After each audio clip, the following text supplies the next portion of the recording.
You're in the 06010.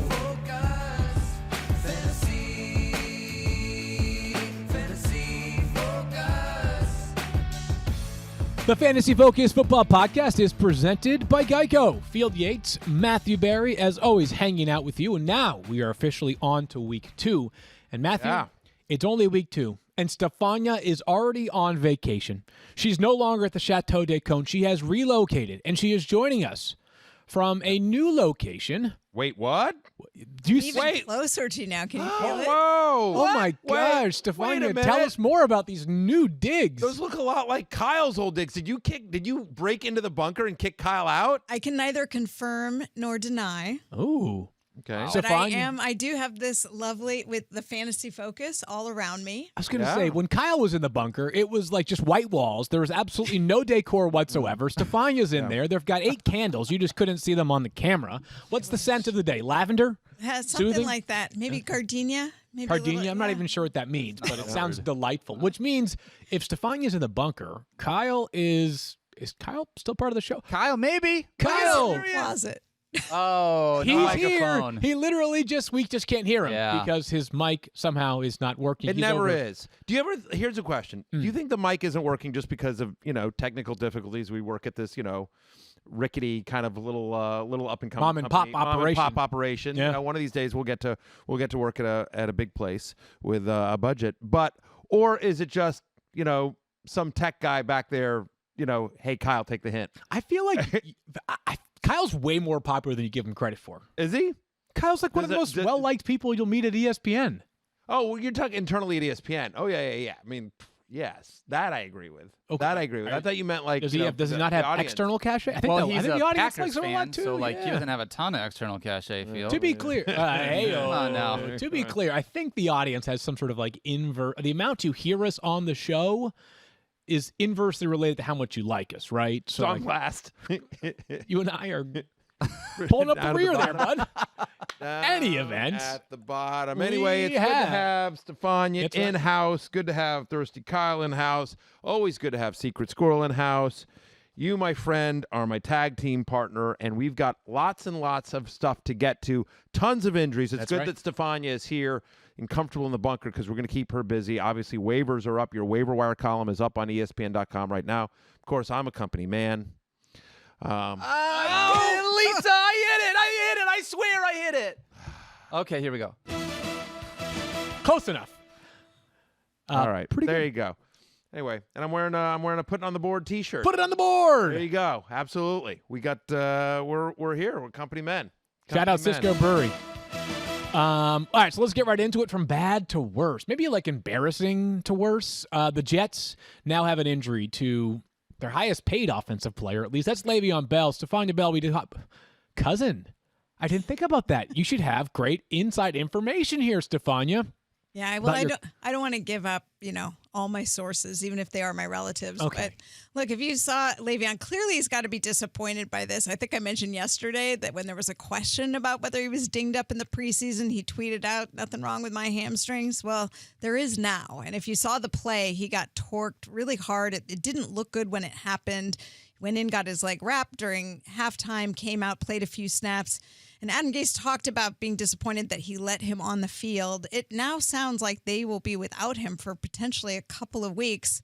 And you know my heart, Frank Gore, expected to start this weekend. Yeah, Matthew, he was a late addition to the waiver wire column, was Frank Gore, and I did so almost begrudgingly, not because I don't love Frank Gore. He is a legend. I think he one day has a very compelling case to go into the Hall of Fame, but as we discussed yesterday on the show, like you face the 49ers this week. If Frank Gore gets 15 carries, what's best case scenario? 64 yards, something like that? 64 yards, and you hope he falls into the end zone. Right. And but can you consistently count on that in an offense that got nothing going last week? You, Stephania, and myself are in a 16-team league. Frank Gore will be picked up in that league this week.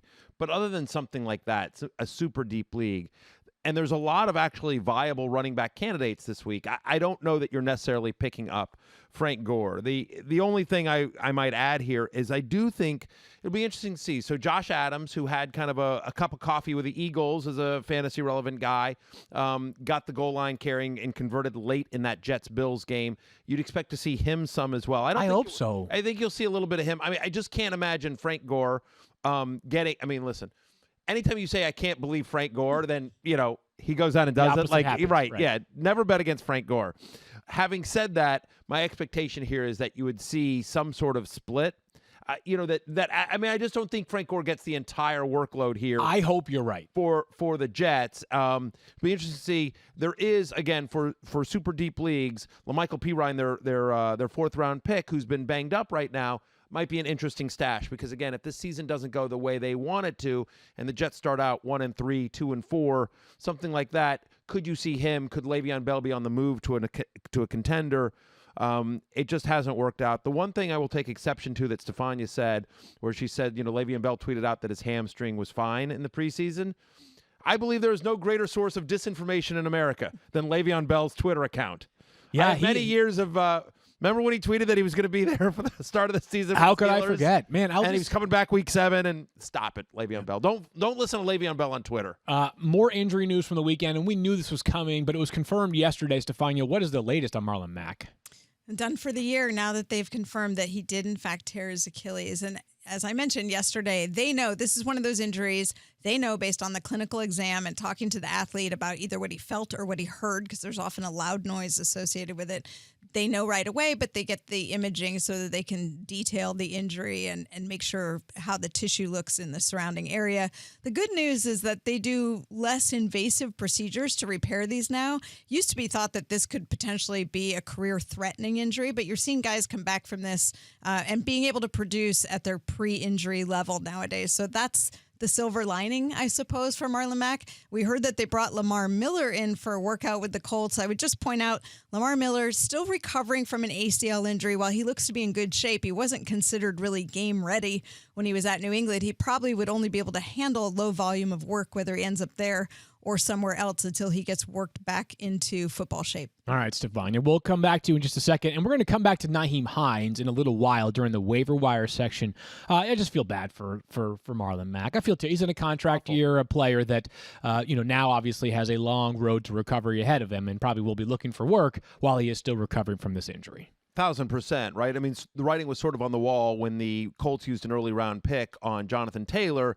Marlon Mack entering a free agent year was sort of like, all right, Marlon, this is going to be your prove-it year, but clearly Taylor's going to be the future in Indy. You're basically auditioning for your job next year on another NFL team, and now, unfortunately, he doesn't get that opportunity because of the injury. You hate to see it because Marlon Mack's a guy we like. We like Marlon Mack. He's performed well. He just has a trouble staying on the field, so best wishes to Marlon Mack in his recovery, but it will be the Jonathan Taylor Nyheim Hines show in Indy. We'll get into Hines, as you mentioned, later on in the show. 2 stars, and we're talking about like superstars in the world of fantasy football and the real world. Michael Thomas and George Kittle banged up on Sunday, Stephania. We have a bit more information on each of them from yesterday's updates. Yeah, we've heard that Michael Thomas has a sprained ankle. If you saw the play, he did get his foot rotated outward, kind of rolled up on by Alvin Kamara. That's sort of the classic mechanism for a high ankle sprain, although that hasn't been confirmed, certainly by anyone in the Saints organization. Michael Thomas wouldn't even let anybody look at his ankle afterward, so we really don't have any detail on it. Stay tuned to see if he's even able to practice or if he ends up in a walking boot. And George Kittle hyperextended the same knee that he hyperextended last year, his left one. Luckily, his foot was not planted. They're calling it a sprain, but they're waiting out the week, they say, to see if he plays when they head to the Meadowlands. They've got a couple games coming up there. I would note those games are on turf. George Kittle struggled when he tried to play through it last year. He always wants to play, but they may want to be really cautious with him because their pass-catching group is thin to begin with, and they need him healthy as the season moves along. Stephania, I hope you're okay. The 49ers, 0-1, and now there's George Kittle news. This is not fair to you. We'll have more information on this throughout the week. I want to note that last night during Monday, actually it was halftime of the first Monday Night Football game, Adam Schefter did note that Michael Thomas will go into week 2, and no surprise here. Listen, it's questionable. It's a Monday night game, so he has one extra day to try to fight through this. I always just wonder, is a team, you have to take a global view for the Saints, right? Like, that would be that's my question is, are they going to say, hey, as much as you might want to play in week 2, we need you for weeks 12 through potentially 20, right? We are less concerned about week 2 than we are the critical weeks where we are trying to compete for a Super Bowl. Exactly right. So they're 1-0, all right? So they're 1-0, and they're home. Only team in the division. They're the home team, right? And they're the home team to the Raiders. No, right? away. They're playing in Vegas. Every NFL team started. Got it. Yeah, 2 games, one on the home, one on the road. You're right. It's the Monday night game, so which is why it's because the Vegas debut. So you don't know what's going to happen. So you wonder if the Saints are like, you know what? It's the Raiders. We think we'll be okay without you, Michael Thomas. And for fantasy managers, it's the Monday night game. And so you may not have clarification Sunday at 1:00 when you have to make a decision. So this is absolutely a concern. And on the Saints, that if Michael Thomas were to miss this game, Field, I don't feel like, yes, do you expect an increased target share for Emmanuel Sanders? But based on what we saw, would you feel confident in starting him? I wouldn't. Probably not. I just think it means more good things for Alvin Kamara, some Jared Cook. And yes. You know what? This Raiders defense probably can be had, so it wouldn't surprise me if somebody completely random, right? Like Taysom Hill has a touchdown reception or something bonkers, because the Saints have a great offense and they do some, but it also has some unusual outcomes as well. The Panthers put 30 on the Raiders. The Panthers with a brand new offense, and with a brand new offense and a lot of new pieces in there, right? Robbie Anderson, etc. Put 30 on the Raiders. So we expect the Saints to be able to move the ball here, and obviously their defense a lot better than Carolina's. So I don't think the Raiders have the same success that they did against the Saints that they did against Carolina. One more injury update. It might have a little bit less fantasy relevance, although he did play well in Week 1. That's David Njoku, Stephania. Browns play on Thursday night. Will their athletic tight end be available? He will not. David Njoku going on injured reserve. Injured reserve actually works in their favor because he suffered a sprained MCL, that ligament on the inside of the knee that contributes to stability and power. Typically, if it's a mild sprain, you're looking at a handful of weeks, somewhere in the 2 to 4 week range. So with the 3-week option of injured reserve, made sense that they put him there. It gives them some clarity. We're not going to have him. Gives fantasy players some clarity. He's not going to be available for the next 3 weeks. Just one other guy I want to mention, Devontae Parker. The Dolphins didn't play because of the hamstring issue, or ended up injuring the hamstring. And I expect that you could be without him this week. Brian Flores said he's just going to focus on rehab for the first couple days, and then they're going to talk about where he is. Okay, the Dolphins host the Bills in Week 2, so we'll see whether or not they have Devontae Parker, but it's a bad matchup, but if he's hurt, you might want to fade that direction. Before we move ahead to Monday Night Football games, because we had 2 games last night, which was awesome, we have a quick and important announcement. While we were really excited to hit the road for our 5th straight year of live shows, we want everyone to stay safe. And so we're coming directly to your living room. We'll have our first ever virtual live podcast event next Tuesday, September 22nd at 6 p.m. Eastern, and would love for you to join us. Submit questions when you register for a chance to participate in our Q&A and hang out with us from the comfort of your own home. We can't wait. Registration is free, which is awesome, but space is limited, so go to bit.ly/fantasyfocusfootball, all lowercase, today. That's bit.ly/fantasyfocusfootball. Again, all lowercase. To snag a seat and to have fun, come hang out with us. It's 06010 live show, just done virtually. We can't wait. That's next Tuesday, September 22nd. Although it would be cool if we could actually go to someone's living room. That would be cool. Normally we go to cities, we do it in bars and that kind of stuff. It would just be cool if that would be fun if we just did that. We did that once way back in the day, back in the me and Nate and Pod Vader days. We literally went to somebody's basement. The good old days. We did a show. Wow. We did a show from somebody's basement. Yeah. They had a draft. I forget exactly how we got there, but I haven't been to a living room other than my own car since March. I would love to be in someone else's living room right now. Yeah. It's isolation. I would just like to personally I feel bad for you. I would personally like to invite you to Stephania Bell's living room. Okay. So at the Chateau de Cône, it is massive. You will be still socially distant. Absolutely. So I'm just throwing that out there for you. I know Stephania would do that. No lies told. I know Stephania would do that if, but she was a little wrapped up in her own self. But I just want to be polite here and invite you. You want to go to somebody's house. So Stephania's house is very welcoming. Matthew, forget what they say about you. You are always so thoughtful of others. Oh. There you go. Thank you, Starfire. Look at how nice we're all being right now. Speaking of being thoughtful of others, did you guys know that right now Geico is offering an extra 15% credit on car, motorcycle, and RV policies. That's 15% on top of the money Geico could already save you. So what are you waiting for? For Matthew to stop talking about late-round tight end flyers that should only be drafted in 18-team, 3 tight end leagues? Because in week 1, he hit on Logan Thomas, so buckle up, everyone, because Matthew's got his choo-choo hat on now, and that's the train we're riding. But at least there's never been a better time to switch to Geico. Save an extra 15% when you switch by October 7th. Visit geico.com for more.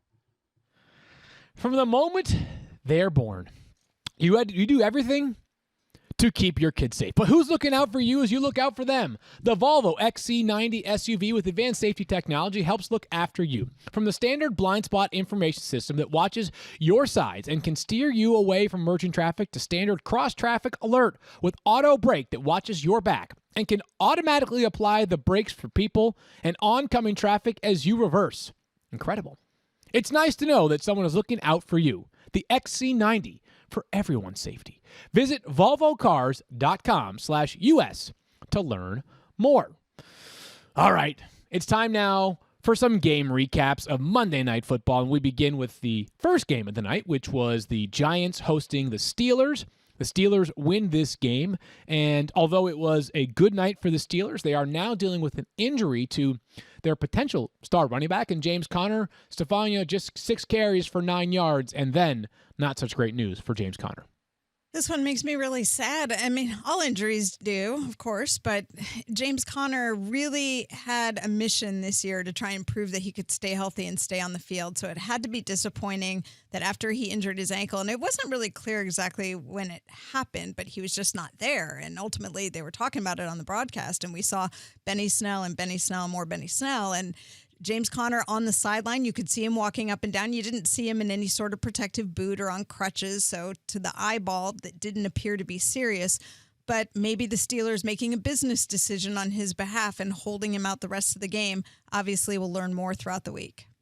All right, Matthew. So you are, I believe, out on James Conner going into this season. Is that correct?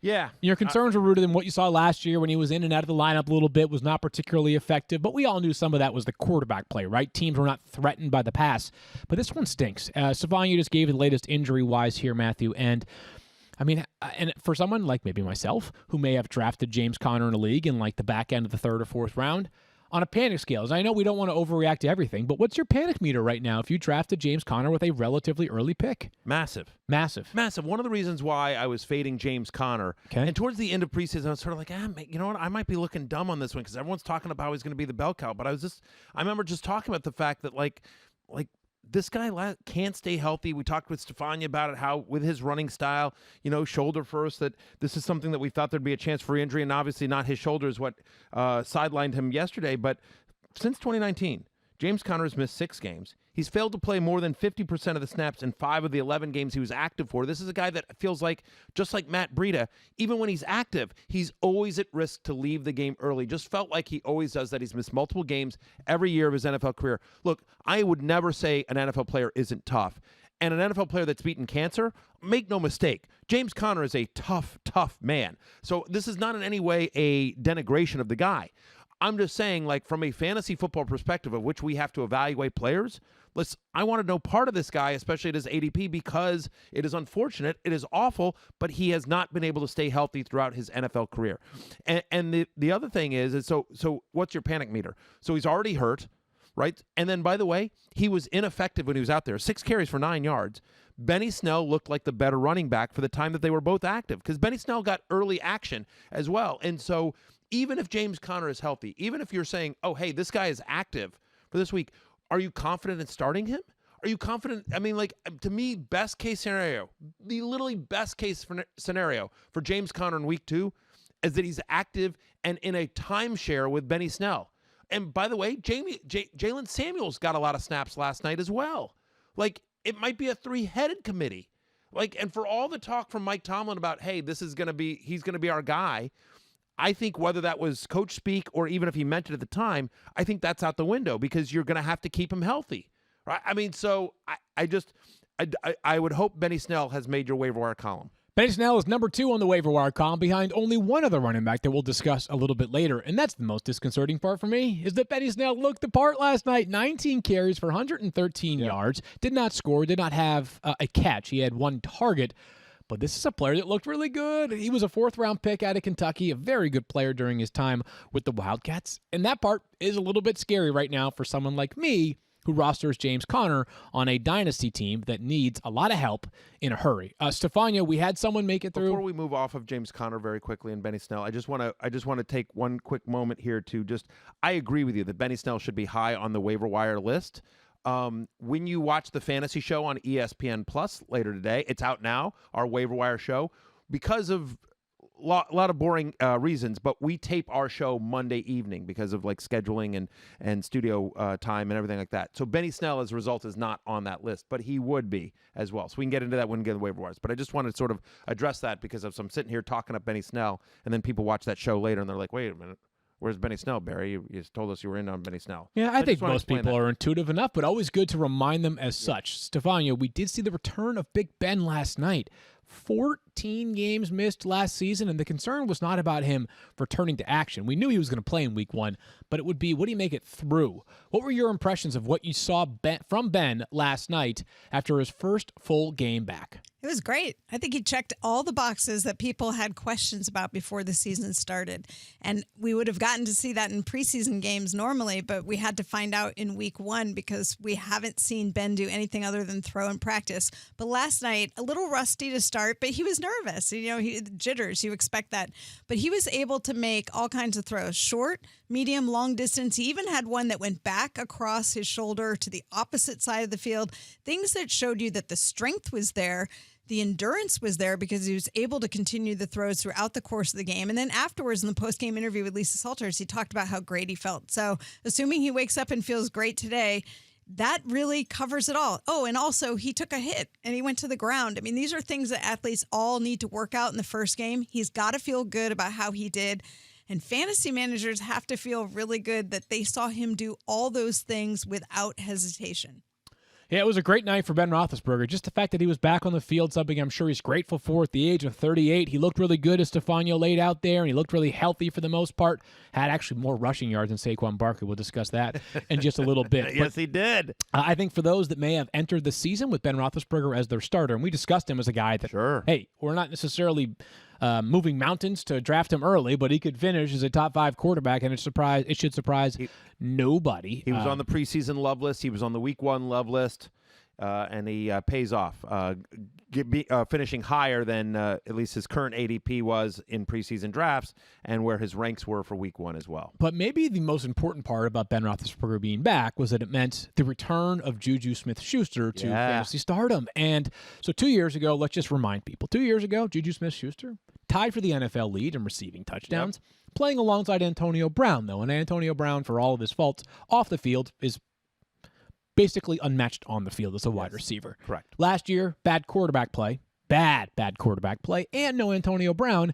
And we had to ask ourselves, plus injuries. And Juju was banged up too. We had to ask ourselves, wait, is Juju not a system player, but was this one of those where, like, it really helps when you're drawing the number 2 cornerback in a given week and Antonio Brown is the distraction for opposing defenses? Last night it did not seem to be the case, and it wasn't a great defense he was facing by any stretch.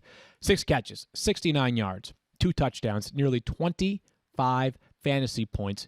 But Matthew, number 2 in terms of target share last night amongst the Steelers wide receivers. I don't want to mitigate the performance too much. I would just say that, like, if I drafted Juju, he probably well exceeded week 1 expectations. 100%. He was drafted as a wide receiver 2 in fantasy overall, and I think that's right. I think if you were drafting for the rest of the season today, I think Juju goes somewhere between wide receiver 10 and 15. Okay. Yeah. Maybe closer to 10 because of the 2 touchdown performance, and people would have that in mind. But to me, where I would rank him is somewhere between wide receiver 10 and 15. Is where I would rank him. And so without having, thought through it too much there, right? So, but yes, most important to anything else, because touchdowns are fluky. He looked like Juju. Yeah. He looked like Juju Smith-Schuster. Like the Steelers offense you're like, okay, right, this looks familiar, right? And you mentioned second in targets. Like, Deontay Johnson got 11 targets, and I know he was a trendy preseason sleeper, and people had very high hopes for Deontay Johnson. And then, like, oh, Juju gets 2 touchdowns, and James Washington gets the third, and oh man, and he also he had a fumble. Deontay Johnson, man, oh man, like there's a couple of guys that I would absolutely make a trade offer for. Try to quote acquire low, and Deontay Johnson is one of the people at the top of that list. I think he's going to end up with a very good fantasy year. Totally. I mean, I actually think that most people that didn't watch the game would see the box score and be relatively bullish on it because of 11 targets. I know he lost a fumble, but right, that's my point. Yeah, I would hope. But no, I'm just saying. I think people might be. I don't think if they don't look at the box score, they just watch the game. They might not realize he had 11 targets. I was going to say that if you watch the game, you should also be encouraged because it did not start great early, but he looked spectacular in moments and in some small moments last night for the game. So I am encouraged by Deontay Johnson. Just passing along that Eric Ebron, 2 targets, 1 catch, 18 yards. I hope Eric Ebron didn't start himself. No, yeah, that would be tough. He tweeted out the fact that he plays fantasy and that he thought he should be drafted well ahead of pretty much every other tight end. But I would just like to say, Secret Squirrel, how happy are you? Because if don't do this after don't do the it. weekend, No, hang on, no, come on, this is an don't important do it. question. If after the weekend, where DeAndre Swift dropped a pass that could have won the game for you guys against a division rival that you guys hate. Yeah. What would it have done to you and other Lions fans if you saw Eric Ebron catch a touchdown?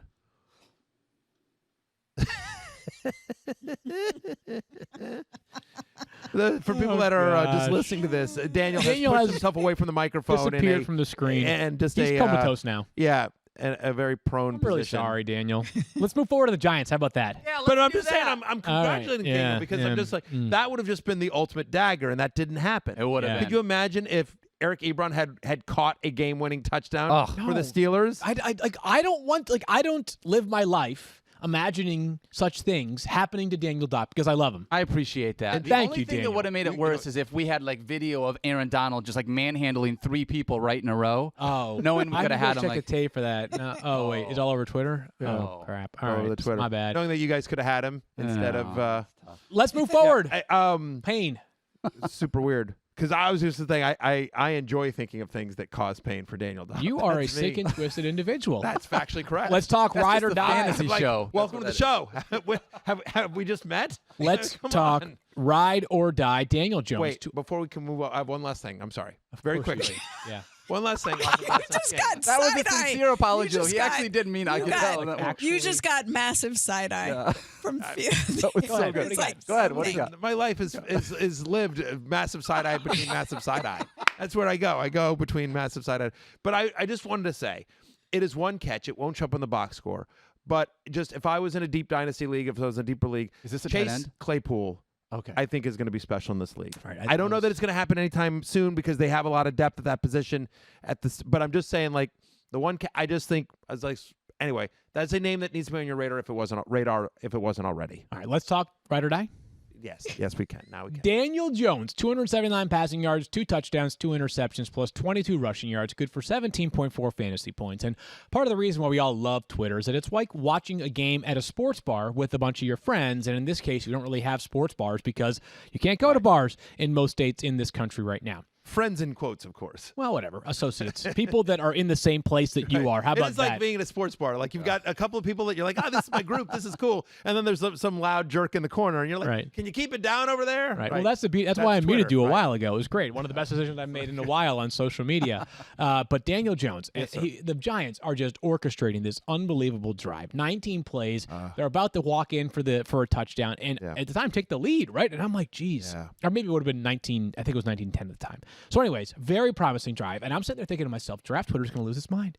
You know who else is going to lose its mind? The fantasy community, like Matthew Berry, that pushed Daniel Jones as a ride or die this preseason. And then Daniel Jones has an inexcusable, just made for Twitter interception. But Matthew? Yes, sir. I think most people are focusing in on that one play last night. I'm not.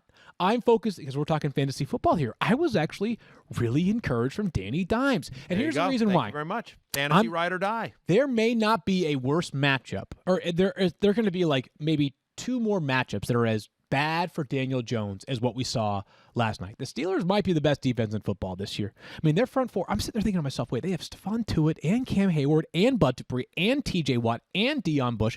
I mean, ridiculous. They are absurd. Devin Bush. They are so ridiculously loaded up front. And that's part of what happened with Saquon. And Daniel Jones got 17.5 fantasy points. Yeah. This is a great night for those that were all aboard the Daniel Jones hype trade, I thought.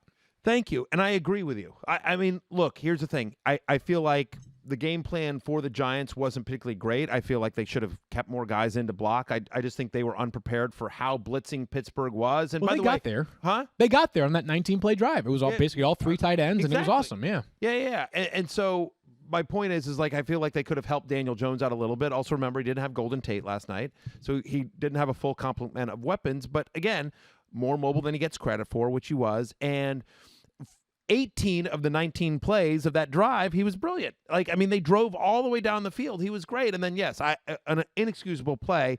And by the way, they recovered the punt early, and they were in close, and they weren't able to get a touchdown there. So there were some opportunities where it could have been a much bigger day for Daniel Jones. But in his first game of year 2 against one of, if not the best defense in the NFL, and he got just 17 points, like 17.4 points. He finishes his QB 19 for the week, which you're like, okay, whatever. But the fact is I agree with you. I think if you drafted Daniel Jones as your starter this year, I think much better days are ahead, and this is why I felt like fantasy ride or die. There's going to be a lot of junk time for this team. They're going to be able to put up points. He's going to get you some rushing yards with his legs. And in terms of what he cost at ADP, he was going as QB 15 or later in drafts. So Saquon Barkley. That was my argument. The defense was spectacular last night for the Steelers.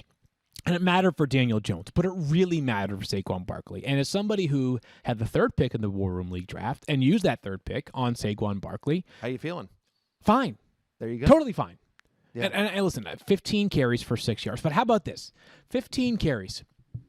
Saquon Barkley had -3 yards before first contact last night in total. Yeah. -3 yards. So and if there was a teeny tiny criticism of Saquon Barkley's game that you could ever conjure up, one of the things that was talked about during his first 2 seasons was that he had a little bit of a desire to try to hit the home run too frequently. Rather than taking 5 yards and moving the chains or setting up second and short, Saquon Barkley was thinking, this could go for 5 or it could go for 50. But in trying to go for 50, it turned into a 1-yard gain. I thought last night was and Kirk Herbstreit referenced this on the broadcast. Saquon Barkley was taking what was given for him last night. And the problem was the Giants' offensive line had no answer for the Steelers' defensive line. Now, before people say, well, if he has a terrible offensive line, isn't this going to be bad week after week after week? Week 1 overreactions that I'm buying is that, again, I think the Steelers' front 7 might be the best in football this year. That's how good it is. That's how dominant they are. Steelers or Washington. I mean, Washington's. I mean, you joke, but they're one of the best front sevens. They are. Washington's defensive line is legit. So, absolutely, like, we'll talk about Melvin Gordon in a bit, but they play the Steelers this week. I'm super nervous. So I am confident in Saquon Barkley and the overall work share last night. The one screen pass he had for long distance was ridiculous. He hurdled on 2 separate occasions. Yeah. He looked great. He looked spry. He looked athletic. This was a guy. He had nowhere to run. That's right. Much better days are ahead for Saquon Barkley. Not worried there. Let's get into the co-manager of the Irish Twins, Matt Harrington, gets in my ear and tells me that he wanted CEH at 3, but you said no, that you knocked him. Weirdly, you wanted Kamara or CEH, and he said you pushed for Barkley. So here's the thing: it's if you're going to lie to the audience, you've got to do so with right information. Because as you know, actually, that's Edwards not true. Hilaire, that's not true. The past year has taught us anything. Right. You actually don't have to lie with correct information at all. Clyde Edwards-Hilaire was gone at pick 1. This is the War Room League. So good attempt to try to look at this. He's trying to divide. He's trying to divide the team. Heard you wanted Derrick Henry. No, here. Whatever. Yeah. Okay. Anyways, so anyway. But that you do not have. No, but I'm encouraged. By the way, I'm encouraged from what we saw last night. I swear, I really am encouraged. I thought Saquon, when he had space to work with, looked explosive. All right, let's talk about the wide receivers. Matthew Sterling Shepard, 6 catches on 6 targets for 47 yards. But the story was really Darius Slayton. He had 9 targets for 102 yards and 2 touchdowns. How about this? This is incredible. Since week 5 of last year. Yeah. So not quite a full season, but what, 13 weeks, 12 weeks? He has more receiving touchdowns than anybody in the NFL. Yeah. Now, the question is not, hey, is he a must start every week? It's, until Golden Tate returns, I think, is Darius Slayton like a top 30 option? Was the volume enough last night for you to believe it can persist? Because if this is real, Matthew, then he's got a couple of really important skills that could translate to fantasy goodness for a while. Darius Slayton is one of those players that drives me crazy and drives anyone that has to do rankings crazy. But I have to tell you, because when he hits big. He's awesome, right? Thirsty Kyle has the stat since the beginning of 2019. He's the only player in the NFL with 4 different multi-touchdown games. Think about that. 4 different He's crazy. multi-touchdown games. He's the only one in the NFL when you think about all the great wide receivers in the league. Having said that, but then he also disappears, right? And if we're here a week from today and we're talking about the Giants game or next Monday, and we're talking about how Evan Ingram had 8 for 80 and a touchdown, and Sterling Shepard had 1, and Barkley got in twice, and Darius Slayton was 3 for 35. Is anyone shocked at that? No, not at all. That's the point. Like, he's a big play guy. He's unbelievably talented. I think he was a 4th-round pick. 5th-round pick. 5th-round pick. I mean, so the Giants got themselves a gem in Darius Slayton just from a pure NFL standpoint. But in terms of consistent fantasy production, I don't know that I'm ready to go there yet. I will certainly have him ranked higher next week than I did this week, coming in this week. Yeah. Secret Squirrel used him against me in our Dynasty League. I did. And just stomped me like a grape, crushed me like a grape. It was brutal. Like you just squished me. He, like every obscure guy that went off, was on Daniel's Dynasty team. Well, of course, because he was playing against you. That's how the world works. That's how the world works. So anyway, I guess my point is, am I buying Darius Slayton as a consistent must-start, no-brainer, set and forget it fantasy starter? I am not. Yeah. But certainly very encouraging, and there's clearly a connection between him and Daniel Jones. But for this upcoming week 2, I will still have Sterling Shepard as my number 1 ranked Giants wide receiver. Didn't love to see just 2 catches, but 7 targets for Evan Ingram. The volume's going to be in his favor. Better matchup and better days are ahead. Before we get to the second game of Monday Night Football, a couple of words, and that begins with me, because the rising generation of NFL superstars have been dropping dimes and creating in space for years, way before they got to the league. Now, it's your turn. Create your own highlight reel with X-Factor abilities and innovative new skill stick controls. Swag out and win in style in a new backyard football-inspired mode, The Yard. So celebrate your style, showcase your creativity, and rise to fame in a way that only you can. Go all out in Madden NFL 21. Available now. When it comes to scoring great hires for your business, you may be up against some obstacles, like lots of applicants and difficulty finding the right ones for your job, or finding time to hire while running your business, plus trying to ensure workplace safety.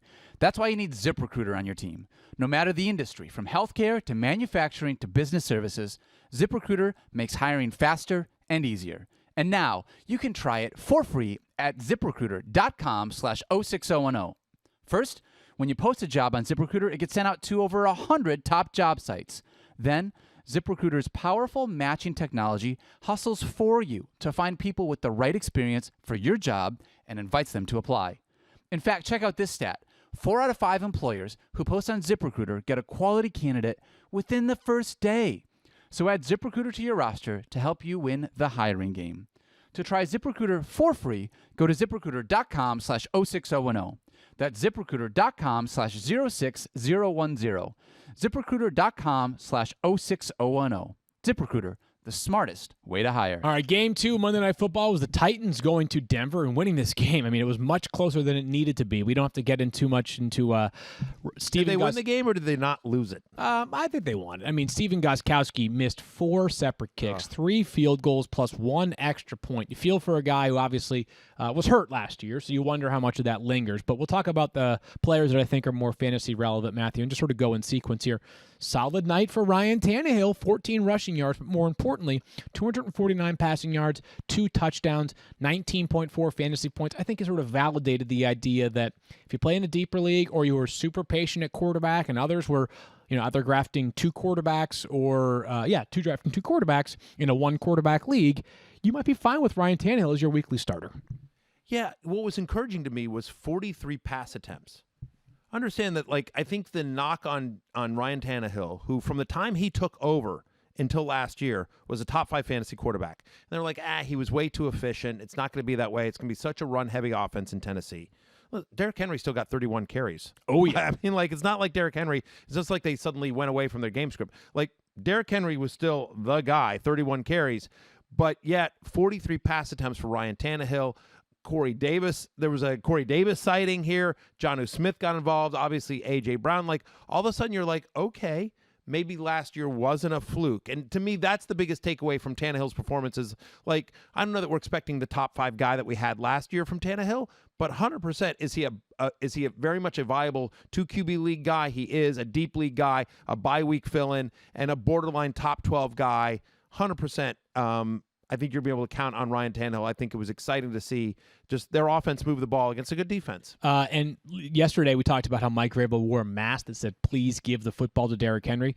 They did that plenty. 34 total touches. I believe that was first or second, maybe trailing only Josh Jacobs for week 1. He was a workhorse as well. A.J. Brown, 5 for 39 on 8 targets. You know, he has a little bit of variance with him, but the 8 targets is a number that I'm concerned with because he didn't have that kind of consistent volume early in the season. But let's get to what I think is actually interesting. So you have no panic on A.J. Brown because A.J. Brown was very big play dependent last year. Right. Well, I agree with you. I agree with you. 8 targets, 1 game, that's what I'm worried about. I'm just saying that for the benefit of fantasy Twitter because there were a lot of people out there that were, you know, as you can imagine, panicking. Okay, so let's talk about an interesting comparison that you drew, which is that Corey Davis came into this season the 4th of his 5 in the NFL, of his 5 in the rookie contract. Actually, he had his 5th-year option decline. So this is his 4th NFL season. We've been waiting for it. Former 5th overall pick in the draft out of Western Michigan.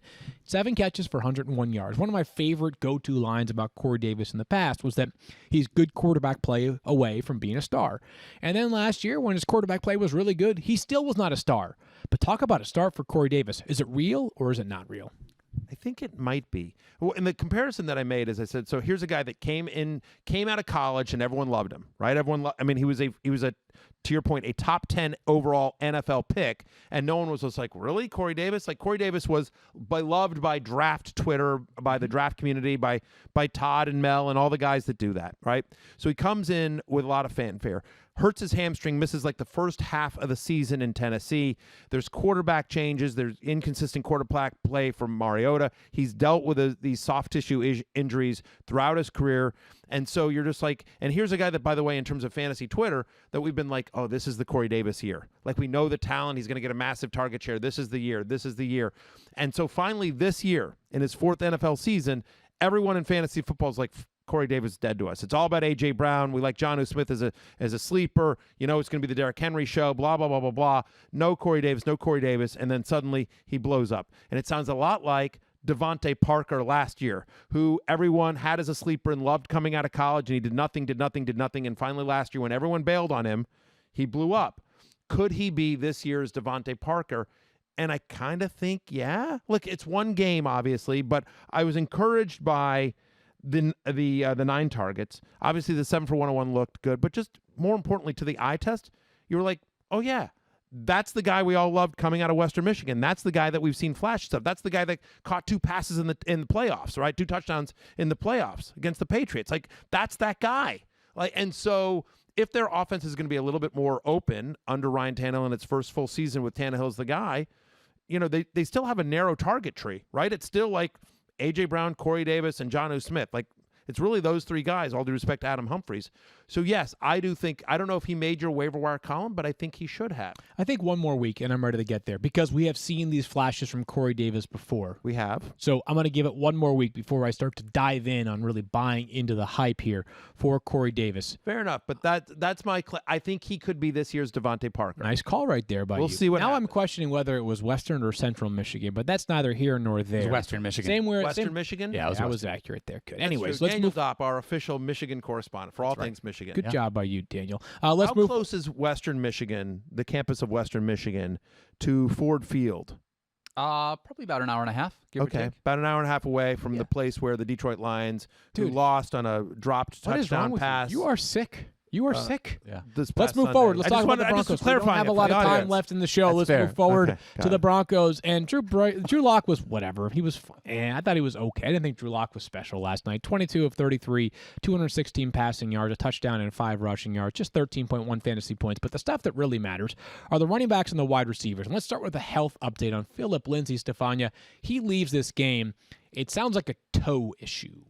Yeah, turf toe. So basically a sprain in the big toe right at the base where the ball of the foot is. And it really depends on how severe this is, how you can project it forward. Mild cases, you can come back. Sometimes guys can play the next week. Severe cases, the worst case scenario is surgery. Doesn't sound like it's anywhere in the picture for him. Bottom line, we have to see how he feels. This is one injury that can be problematic, though, as guys return to play because all your body weight has to push off through that big toe. So it's really tough to allow it to fully heal while you're still playing. Yeah, and the early intel seems to be that week 2 could be a major question mark for Phillip Lindsay, Matthew. So Melvin Gordon got the first 3 running back carries last night. He had 15 in total. He found the end zone. He did fumble as well. Are we convinced it was a Melvin Gordon game? No, but so is your takeaway prior to the injury and then factoring the injury in that okay, he's the guy, he being Melvin Gordon in this backfield, or did Phillip Lindsay's pre-injury usage suggest that maybe this will be more 55-45 or 60-40? Yeah, I mean, I was about to, as you were talking, I'm like, I think it's like 65-35. Okay. Which actually where I would have put it. But that's probably good enough for Melvin Gordon to return value. Sure. I had Melvin Gordon as a lower end RB2, and that's what I think he's going to be. I think he vaults up now if Lindsay's going to be out for this game. I'm not really worried about Royce Freeman or anyone else that they might throw out there. It'll be the Melvin Gordon show. And look, I thought the Broncos offense, the Titans are a good defense. I thought the Broncos offense moved the ball better than I thought, especially when you think about the fact Courtland Sutton wasn't in this game. I thought it was a decent performance from the Broncos offense. And I think it's unfair to judge them without Courtland Sutton out there. Yeah, and Stephania, along those lines, what do we know about Courtland Sutton? He did not play last night, as Matthew just mentioned. We know what the issue is. It's a shoulder injury. Is there a chance he could be back in week 2 against the Steelers? There's a chance. I mean, specifically, he had an AC joint sprain. So the thing we talked about going into Monday night was, would he be able to lift his arm up overhead, which he would need to do to make difficult catches. And although we heard that he was close, that's what Vic Fangio said, we never saw him raise his arm overhead. And one day he was out of practice that we saw he was not doing that. So I'd like to hear a little more during the practice week about him being able to do those things and make catches to feel confident. But it sounds like they at least anticipate that he could be available in week 2. Okay. They play the Steelers, I just mentioned. That game is in Pittsburgh. Matthew, last night, probably a good opportunity for Jerry Jeudy just because of the fact that Sutton was not out there. And I thought that all things considered, actually a relatively rosy outlook for Jerry Jeudy after just 1 week. 8 targets, which was 25% target share. He only caught 4 of them, but 56 yards. And, the talent's really fun. He's a good player. He's now, will that translate into consistent fantasy production? Hard to say, and I can't imagine starting him against the Steelers next week. Having said that, there's a reason why Jerry Jeudy was drafted as high as he was, why a lot of people thought he was the best wide receiver coming out this year in a wide receiver class that was as loaded as we've ever seen. Right. He was phenomenal in college, and I thought the early returns were pretty solid for both he and Henry Ruggs, who found the end zone for the Las Vegas Raiders. I'm just going to mention that we did see a great night from Noah Fant, 5 for 81 with the touchdown, 19.1 fantasy points. What an athlete he is. Special. He is fantastic. Oh, wow. You just did that. You did it on Twitter, and God bless. Did you think it stuck on Twitter? I did. Okay. That's why I did it again twice. I would have. That's fine. Look, you know what? Some of these are for me. Oh. Some of these are for me. Gotcha. All right. They're not all for you, America. Some of them are for me, and that one's for me. He was fantastic. Okay, well done by you. All right, Daniel. Thank you very much. And it was a good game for both young tight ends, by the way. We didn't mention Jonnu Smith, really, when we were talking about the Titans, but I thought both guys were terrific. Noah Fant was on my preseason love list. He was a lot of people liked him as well. He was, I certainly wasn't alone on Noah Fant breakout island. But, yeah. Early returns are yep, that's the guy we love. And so very exciting, and especially once they get Sutton back, I think full steam ahead. Is Fant rostered in 100% of leagues? I would assume it's like 83 or something. It was pretty high. If somehow he's out there, totally legit. Yeah. Speaking of the waiver wire, Field, I want to talk to you specifically because Malcolm Brown feels like a guy that's probably going to be at the top of that list. We've had a number of trade questions. Smart Trade Decisions is informed by IBM Watson. If you go into your ESPN fantasy app, you can look at a bunch of different trades that IBM Watson is suggesting for you. And here's one that we think fits really well. We had a tweet from Merce Billy. It says, I have Zeke and Malcolm Brown. Is it worth it to trade Brown for Tony Pollard? Yeah, so the interesting concept here is basically, hey, I have Zeke and if I have Tony Pollard, I basically own I have the Cowboys backfield, and I have no concerns no matter what happens to Zeke. If he gets injured, you're in a good spot. Right now, though, you have 2 fantasy usable lineups, of fantasy usable running backs. So I personally would be avoiding this trade and saying, you know what are the chances? So if Zeke doesn't miss any time, and he's never missed a game due to injury in his career, then you just wasted a roster spot on a player that has 0 value to you weekly. So I personally would be leaning towards keeping Malcolm Brown, especially after what we saw in week 1. But I understand the concept, right? It's a roster construction standpoint. And let's say that you used a late-round pick on Malcolm Brown, and you have Zeke and – I'm not saying you have Zeke and Alvin Kamara, but maybe you have Zeke and Melvin Gordon, and it's a 2 running back league. Yeah. Well, then maybe you do see some value there, but I personally will be holding on to Malcolm Brown. He is my number 1 waiver wire ad of the week. He had 26 fantasy points on 79 rushing yards with 2 touchdowns plus 3 catches for 31 yards. Matthew, we talked about this backfield yesterday and just the idea that even though he only had 4 more carries than Cam Akers, he got the carries that mattered, and he looked like the go-to guy right now coming out of the gates for the Rams. Yeah, he did. Now, Sean McVay in his post-game press conference still talked up Cam Akers and Darrell Henderson and just saying, like, hey, this was Malcolm's game. He got going. I'm paraphrasing here. Was saying, like, hey, we're going to use all guys throughout the year. And got to keep guys engaged, though, right? You got to keep people engaged. Got to keep guys engaged. And Sean McVay is very much a player's coach, like, very much into that. But I agree with you. Look, I don't know why, if you're Sean McVay, you're going away from Malcolm Brown. Now, I don't know that he has the strongest hold on this job. That, right. I think he's still got a short leash. But for the moment, Malcolm Brown is the starting running back of the Los Angeles Rams, and that is very, very fantasy relevant. And so given the potential of that offense and what we expect to be a clear-cut role, I mean, you'll see some Akers, you'll see some Henderson, but to your point, the carries that matter, when they get in close, Malcolm Brown's going to get the goal line rushes. He's going to be the guy that probably scores the most touchdowns on this Rams offense of the running backs. Yeah, to me, he's the clear-cut number 1 waiver wire pickup this week. Basically, every running back waiver wire ad that you're looking at this week is the potential for a role. Malcolm Brown already has it. Now, he could lose it. Don't make any mistakes about that. But for now, he carries the most value. Let's move forward here, Matthew, and I hand the baton over to you to be the host of the show. Nothing could possibly go wrong. Field Yates is the author of the waiver wire, the free agent finds column. That works, yeah. ESPN.com, free agent finds, waiver wire column. Call it what you will. It's up on ESPN.com right now. It's also in the ESPN Fantasy app. I'm a company man. All right, Field Yates. So Malcolm Brown is your number 1 at running back 2, or your number 2 overall pick is a running back. Right. And it's somebody we referenced earlier in the show? Well, Benny Snell would be the number 2 name that I would consider adding, as well as Nyheim Hines, who you were thinking of right now. For the Indianapolis Colts, I think there's a healthy debate there between those 2 players. And I want to make one thing clear. So who would you pick between those 2? If Malcolm Brown's pretend Malcolm Brown is rostered in your league. Yeah. So Hines and Benny Snell are both available, and you've got the number 1 waiver pick. Who are you taking? It's very, very, very close, but I would go with Benny Snell. Okay. Very close, because I think that there's a chance that Jonathan Taylor becomes the workhorse in Indianapolis, and Nyheim Hines is not reduced to something, but is more sort of form-fitting in his return man, some passing game value, and obviously got some important carries this past week, but I would choose Benny Snell. There's probably a pretty good case, though, for Nyheim Hines, because maybe the concern over Benny Snell is that, hey, James Conner gets healthy again, James takes off. But let's talk about Nyheim Hines, because he was great in week 1, and this is a player that, since he came out of North Carolina State, people have had very high hopes for. Even before he got into the NFL, he was this running back who had some elements, and he's not Darren Sproles, but he had some elements of Darren Sproles and being so good with the football in his hands, playing much bigger than his frame. He also had 6 red zone touches in week 1. He scored those 2 touchdowns. We think Jonathan Taylor is the man, and maybe if they sign Lamar Miller or somebody else, the outlook is dampened a little bit, but Nyheim Hines, a running back that should be added in all leagues. You think about Phillip Rivers and what he used to do among the Chargers as well. He likes a veteran back there that knows pass protection. I think Hines will have more red zone work than people might expect. Jonathan Taylor's the guy you want, but yes, no doubt, Hines will have value in PPR leagues throughout the rest of the season. Joshua Kelly, the backup to Austin Eckler, and a guy who got some important touches as well, also makes your list.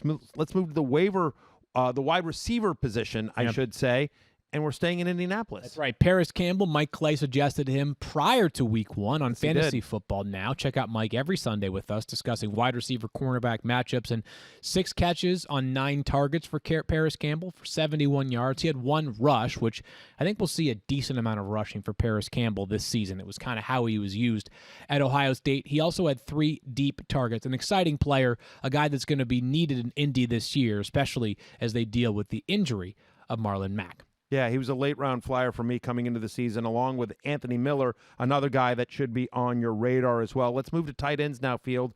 And if you just lost Blake Jarwin, you might be looking for somebody. Yeah, you might be. And Dallas Goedert's available in nearly 75% of leagues. We talked about him at length yesterday. The Eagles can actually rely upon 2 tight ends. It doesn't mean that Dallas Goedert is being picked up because Zach Ertz is struggling. It's because they can run their offense through these 2 tight ends. Check out Sal Paolantonio every Sunday morning, often from wherever the Eagles are playing, because he's got great intel there. And he described to us on Sunday just how much the Eagles think of this player, Dallas Goedert. He had 8 catches for 101 yards and a touchdown on Sunday, a guy that I think will be a weekly top 10 option at the position. He was top 10 in total points at the tight end position last year.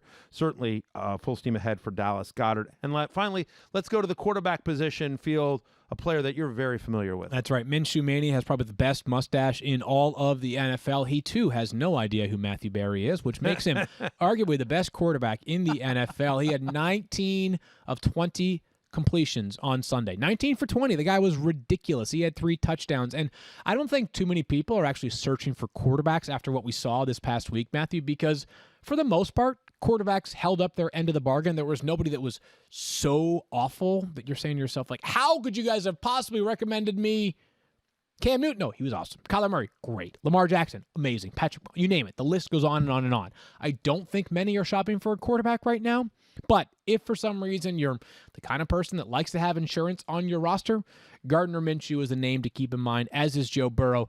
I sort of just wanted to include a couple of quarterback options for those that for one reason or another are discouraged by that position on their roster. The thing is, by the way, if you're in a deep active league and some of the guys we've mentioned have been taken already, Minshew's not a bad guy to grab, even if you don't need him, because at some point, somebody in your league may need a quarterback. And so, again, like we saw it last year where people had, they had Dak, but Lamar Jackson blew up and they grabbed him.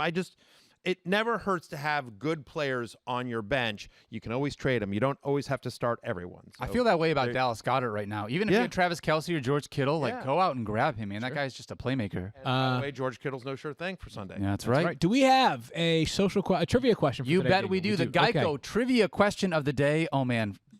We got an updated one or no? We didn't plan on this because Stefania's in the bunker. I don't think she has anything to write on. Okay. Stefania, you can just use your words here. Here we go. First question is, who led the NFL with 4 red zone targets in week 1? Who led the NFL with 4 red zone with targets? 4 NFL red zone targets. 1. 4 red zone targets. Yep. I think I'm on some sort of streak right now, by the way. I think I've hit like back-to-back trivia. Wow. Maybe just back-to-back. Stefania, you have first opportunity. It's weird. When you say it, Field, that doesn't sound like bragging, but whenever... Well, never mind. Go ahead, Stefania. No, I want to go last. I want to shake it up now that I'm how do we know? Okay, all right. Well, then you go first, Matthew. You offer your guess. Hasn't written it down. I have Devontae Adams. It's Adams. That's how you spell Adams. Okay. Devontae Adams. I'm doing it quickly because we're under time constraints. I'm going with Mark Andrews. Nice. Stefania, you have last. What if you're going to guess the same person that we were going to guess, Stefania? Well, that's what I was hoping, but I'm not. I was going to guess Calvin Ridley. Calvin Ridley, Stefania. Each of those players had 2 receiving touchdowns. The answer is Daniel. I have no idea. Kyle's typing it to me in our text right now. Emmanuel Sanders. Stop Go it. figure, Kyle. Stop it. You are such a little. You are a prankster. He is very good at this trivia questions. Let me ask you guys a question. Can we close out the show? I want to bring something to your attention. Okay? We can address this tomorrow, too, if we want with our rankings. But Chargers head coach Anthony Lynn made a comment about Austin Eckler in that offense, talking about how they may not pass as much as they were potentially had last year. Is that going to change anything with the way that you guys look at Austin Eckler at all this year? Matthew, I think you should weigh in only because you were talking about this passionately yesterday on the show. No, it won't. Look, I mean, he may, if he sees a decrease in receptions, fine, but he's going to see an uptick in volume. Like he had 19 carries on Sunday. Like He did. again, I don't know that he ever had 19 carries in a game, except maybe the first couple last year before Melvin Gordon came back. Like, I am not worried about the idea that they're not going to use Austin Eckler in the passing game. They're going to use him in the passing game. And I think the overall volume, assuming health, that when we look at this at the end of the year, Austin Eckler's total volume will be similar. And so I understand in PPR leagues, maybe you knock him a spot or two. But ultimately, I am more in than out on Austin Eckler. I tell you what, though, if the volume is similar, but it's a way more carries than catches compared to last year, that to me is super legit. Yeah. Super legitimate. So but I don't think Anthony Lynn is an idiot. And the idea that you would take one of the best pass catching running backs in the NFL and say, you know what we need to do? Throw him the ball less. But I don't think it's totally on him. I think it's on the skill of the quarterback. I mean, Tyrod Taylor is not going to be throwing as much. Well, there's a lot more to this conversation. We have to table it for another day. We've got much more on Austin Eckler, plus Matthew Berry's latest fashion tips on Wednesday's podcast. Some are calling it the most anticipated show in the history of the Fantasy Focus. Stephania, great to have you back in studio on vacation. Daniel, Matthew, on field. We'll talk to you guys on Wednesday. Peace out.